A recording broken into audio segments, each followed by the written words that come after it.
It's Wednesday afternoon. லஞ்சுக்கு வந்துட்டு கீரை குழம்பும் கூடவே வந்து சிக்கன் தொக்கும் பண்ணலான்னு சொல்லி தான் பண்ணிட்டு இருந்தேன்.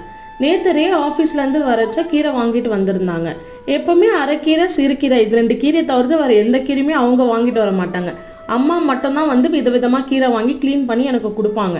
நேற்று என்னமோ புதுசாக வந்து மணத்தக்காளி கீரை வாங்கிட்டு வந்திருந்தாங்க. அம்மா செஞ்சு நான் சாப்பிட்ருக்கேன். ஆனால் நான் வந்து இதான் ஃபர்ஸ்ட் டைம் நம்ம சமைக்க போகிறோம். பாட்டிமா சொன்னாங்க இதில் சிறுங்கசப்பாக இருக்கும், கொஞ்சமாக புளி போட்டுக்கோடா அப்படின்னு. திரும்பவும் நான் வந்து என்னோட மாஸ்டர் செஃப் அம்மாவுக்கு கால் பண்ணி கேட்டேன். அவங்களும் அதுதான் சொன்னாங்க, கொஞ்சமாக புளி போட்டுக்கோ அப்படின்னு. ஆனால் எனக்கு கீரையில் புளி போட்டாலே பிடிக்காது. நான் கீரையில் புளி போடாமல் சிறுபருப்பு யூஸ் பண்ணி பண்ணேன். சிறுங்கசப்பா ஒரு கசப்புமே இல்லை, அவ்வளோ சூப்பராக வந்துருந்தது. லஞ்சு சாப்பிடும் போது பாட்டிமா கேட்டாங்க, நீ புளி போடலையான்னு கேட்டாங்க. அச்சோ கசக்குது போலன்னு சொல்லிட்டு, ஏன் பாட்டி கசக்குதான்னு கேட்டேன். இல்லை கசக்கலை, புளியும் போடலை, அதான் எப்படி பண்ணேன்னு கேட்டேன்னு. ஆஹா என்கிட்டே கேட்குறீங்களா, சொல்ல மாட்டேன் அப்படின்னு சொல்லிட்டு நான் மறைச்சிட்டேன். நீங்களும் ட்ரை பண்ணி பாருங்க.